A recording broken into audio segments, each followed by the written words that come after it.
But right now, joining us is an all-time great Patriot, four-time Super Bowl champion, and all-around great guy, Rob Gronkowski, joining us on behalf of T-Mobile's Friday Night 5G Lights. Gronk, before we start, tell us about your relationship with T-Mobile.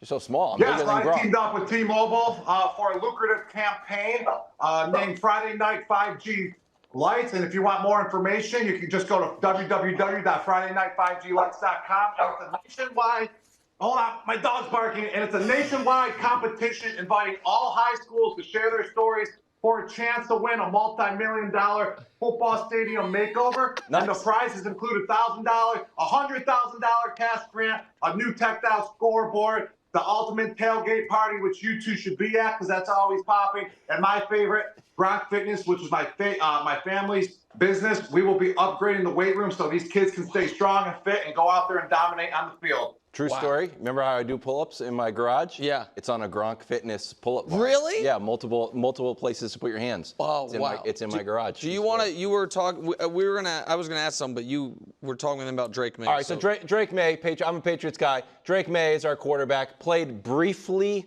yesterday. So I wanted to get your first impressions on Drake. I also want to get your take. When Drake showed up with his brothers, a lot of people were like, oh, it's like Gronk 2.0. The brothers are part of what makes him great. So what was your impressions of Drake Maye? Yeah, I think Drake Maye did, a job well done for the 6 plays that he played, but you can't evaluate him off of those 6 plays. I mean, he threw like 2 screen passes, didn't really have the opportunity to show what he has. It was kind of a little weird to me that he only played 6 plays. I mean, he's the 3rd pick overall. You got to see what he has. You got to be able to show he's good so he's ready to go when his time is called in the season. But Mayo had a plan, and if that was the plan, then that's totally understandable. He didn't want him out there with the 2nd offensive line. My hot take is that Bailey Zappe needs to be free. They got to either let him go or they got to trade him because he's taking away reps from Drake Maye. He's taking away reps from Joe Milton. And Bailey Zappe is not going to be on that team by the end of training camp. And Bailey Zappe needs to be free so he can go to another team and show what he has. Okay. I love that take. Bailey Zappe was my favorite Patriots quarterback the last couple of years. All right, listen, I want to ask you this, Gronk. I had 2 Belichick questions. I'll start with this one. Can you just give us a Belichick story that either is your favorite or it doesn't have to be your favorite, just one you haven't told elsewhere? Then you'd be like, I've never told anyone this. Either one, you pick. Well, my favorite story right now is a recent story that, is in the current situation. A couple months ago when we were at the roast, I mean, Coach Belichick has flipped the script. He is winning everyone over right now, just being a free agent out there on the market and not coaching. I mean, he is a totally different guy when he is off the football field. And when he was at the roast, he became one of my favorite people of all time. And just chatting with him in the back and just showing the mutual respect to each other was a really cool situation. I've never really seen him in that environment before because I was always getting coached from him. So I just want to give him huge props. I just want to say best of luck to you this year, taking time off from coaching, Coach. And I just love to see your personality shine even more. And that joke he had on me telling me to stop doing my job on Fox Sunday, every week was pretty comical as well. I'll be honest, I thought it was unfair. You do a great job on Fox Sunday. I thought that was out of bounds by Belichick, but that's fine. Do you think that he is going to coach again, or do you think there's a chance that he enjoys this so much that he stays, in the media out of coaching? Well, I think the guy just absolutely loves the game of football, which he has shown throughout his whole lifetime. He has been a coach basically since he was like 10 years old. His dad was a coach. He's a coach. His kids are coaches. So it's just in his blood. The only way I see him not coaching next year is because he falls in love with the media gigs that he has. He falls in love with not, being a head coach and having more free time. And I give that about a 5 to 10% chance, and I can see him going back into coaching next year. He can take some props from me for taking off a year and then going back at it at another team. Win the Super Bowl. Yeah. All right, so one of the teams, Gronk, that Belichick has been tied to loosely were the Cowboys. Now, Cowboys have all sorts of drama going on. Dak's not signed. Micah's looking for a contract. CD's holding out. I think there's just too many bad vibes and non-football sort of activities happening in the Cowboys to the point that they're going to be totally locked in and have a successful year. What is your outlook on the Cowboys this year? I mean, I think the Cowboys have the talent. They're definitely going to be a playoff team like every other year that they have been playoff team recently. But like you just said, I think it's too much of a zoo. I think it's too much of a circus there. I hear that from the inside and out from ex-players that have played there. I hear that from current players that have talked to other friends of mine, that there's just so much more going on than the game of football. And when there's distractions going on, it takes away from you how you got to really focus on what you really need to focus on. So I think they're going to be a great team, but in the end, I just don't think they're going to be able to pull it off. But they're definitely a playoff team, and they're going to put up points again. But I don't see them winning at all. Gronk, Wildes has said, he's from the New England area. He's a Patriot guy. I'm born and raised in Kansas City, Missouri, so I'm obviously a Chiefs fan.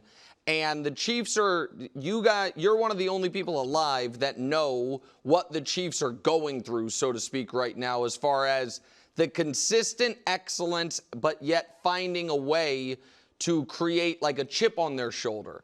What did you guys use during the tail end of your time in New England for motivation? Because it was really hard to say no one believes in us or we're the underdogs when you were in the AFC Championship game or the Super Bowl every year. So what did you guys use? I would say I would contribute a lot of that to having a core base of players as well. If you want to win multiple championships, if you want to be a good team year in and year out, you got to have a core base in the organization. We have that from ownership, we have that to the coaching staff, and we have that to the players.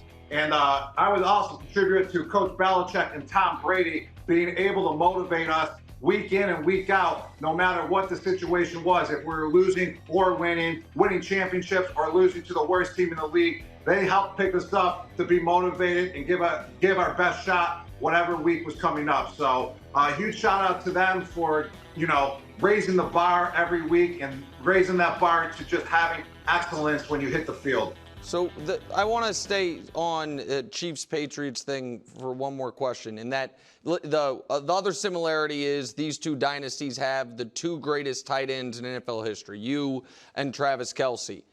One of the saddest moments of my life as a fan was caused by you in the 2018 AFC title game when you just went right down the field, Tom to you repeatedly, to go to the Super Bowl. And then in that Super Bowl, the biggest play of the game was by you as well to set up the only touchdown. What was so unique to me was you were clearly a different player at that moment that season in the regular season than you had been in previous years. But in the playoffs, you were as dominant as ever. Travis did seemingly the same exact thing this year. It looked like he was okay at a different place in his career. And then in the playoffs, he was the best receiving option in the league. How were you able to do that? Was it adrenaline? Was it trying to keep something extra in the tank for the big moments? How were you able to kind of rise in those biggest moments late in your career?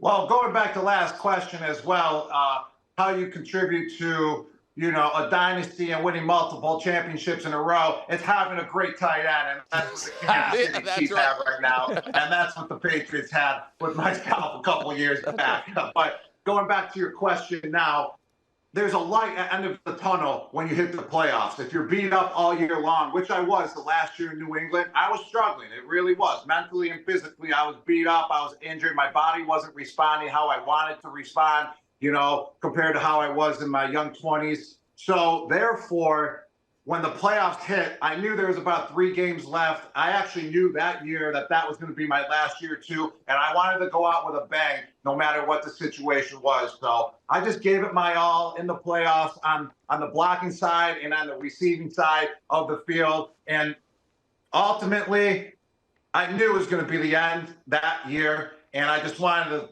just go out with a win, and that's what happened. So when you see the light at the end of the tunnel, in the playoffs, you can give it your all no matter what the situation is. All right, last question for you. I have 2 questions. One, what is your dog's name, Gronk? Because I feel like I should mention your dog and shout him out when we close the segment. Yes, Ralphie is 3.5 years old. He's a French bulldog.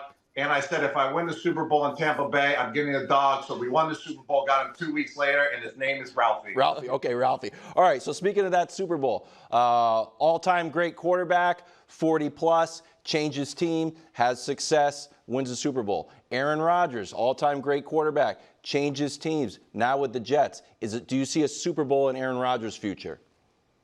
I see the Jets having success in making the playoffs. I don't really see a Super Bowl. I see him dominating, that's for sure. Definitely putting up touchdowns and having a great ratio to touchdowns to interceptions.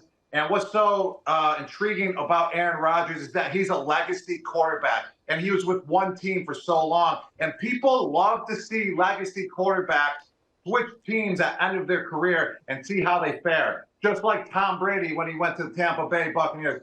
Just like Brett Favre when he left Green Bay as well. Everyone loves to see that action and see how, if they succeed or if they fail. And we'll see. I mean, it was a bummer last year he went down. I mean, Rodgers, one of the best quarterbacks of all time. I love just seeing his release. It's just so on point. It's just like firing a gun. He just lets it go, and the ball just arrives right on target wherever it needs to be. So I'm buying his stock, and I want to see him do well this year with the Jets. Nice. Awesome. Gronk, thank you so much. He's on the Jets, which I don't like. I just want to see him do well. I don't want to see the Jets do well. Okay.